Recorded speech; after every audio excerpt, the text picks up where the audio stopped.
Bismillahirrahmanirrahim. Assalamualaikum warahmatullahi wabarakatuh. Alhamdulillah wa syukrulillah, la haula wa la quwata illa billah, wa ala alihi wa sahbihi wa mawalah, wa ba'd. Wa qala Allah ta'ala fi kitabihil karim, a'udzu billahi minas syaitonir rajim. Bismillahirrahmanirrahim. Wal takum minkum ummatun yad'una ilal khair wa ya'muruna bil ma'ruf wa yanhauna 'anil munkar wa ulaika humul muflihun. Al-ayah. Kaum muslimin wal muslimat yang dirahmati oleh Allah Subhanahu wa taala. Puji dan syukur hanyalah milik Allah Subhanahu wa taala yang telah memberikan limpahan nikmat kepada kita. Shalawat dan salam semoga senantiasa tercurah pada Nabiullah Muhammad sallallahu alaihi wasallam. Sahabatku seiman, seislam yang dirahmati oleh Allah Subhanahu wa taala. Di awal saya membacakan salah satu firman Allah Subhanahu wa taala dalam Quran surat Ali Imran ayat ke-104. Di mana Allah berfirman, A'udzu billahi minasyaitonir rajim, wal takum minkum ummatun yad'una ilal khair wa ya'muruna bil ma'ruf wa yanhauna 'anil munkar wa ulaika humul muflihun.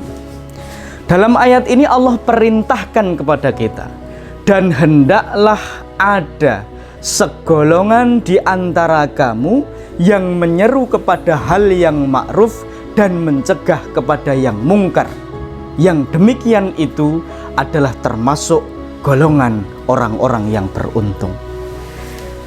Dari terjemah ini dapat kita fahami dan kita simpulkan satu pelajaran, di mana Allah memerintahkan kita untuk menyeru kepada kebaikan dan mencegah kepada kemungkaran. Sehingga dalam terminologi yang seperti ini dapat dipahami ini adalah perintah dakwah. Kenapa? Karena istilah dakwah ini adalah seruan. Karena dakwah ini adalah kalimat untuk memanggil sesama manusia kembali kepada jalan Allah Subhanahu wa taala. Sehingga bisa kita fahami bahwa setiap pribadi muslim, setiap orang yang beriman memiliki peran dan tanggung jawab untuk menyeru kepada kebaikan dan mencegah kepada kemungkaran. Masing-masing kita mempunyai peran dan tanggung jawab untuk berdakwah. Saudaraku seiman seislam yang dirahmati oleh Allah Subhanahu wa taala.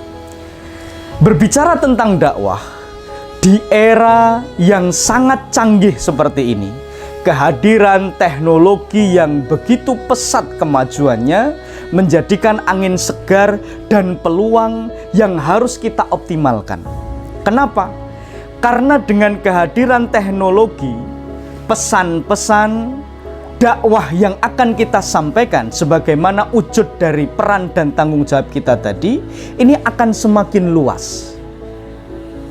Sayap-sayap dakwah yang akan kita kembangkan itu akan menjadi lebih lebar. Kenapa? Karena dengan teknologi tidak terbatas dimensi ruang dan waktu.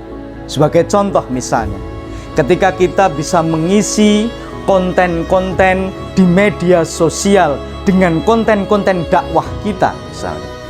Kita bisa memiliki channel streaming misalnya YouTube. Kita bisa memiliki channel media yang lain, media sosial yang misalnya dengan live streaming di Facebook dan lain sebagainya, yang dimana konten-konten dakwah ini akan bisa di-share, akan bisa dimuat dalam media-media yang canggih itu, sehingga sayap dakwah kita, konten dakwah kita akan lebih luas dan lebih lebar, bahkan akan sampai kepada seluruh penjuru dunia. Maka dengan peran dan tanggung jawab kita masing-masing, apapun profesi kita, apapun kondisi kita, optimalisasi terkait dengan peran dakwah adalah menegakkan perintah Allah Subhanahu wa taala. Maka isilah itu dengan sebaik-baiknya peran dakwah kita melalui teknologi agar dakwah kita akan sampai ke seluruh penjuru dunia. Hadanallahu wa iyyakum ajmain. Assalamualaikum warahmatullahi wabarakatuh.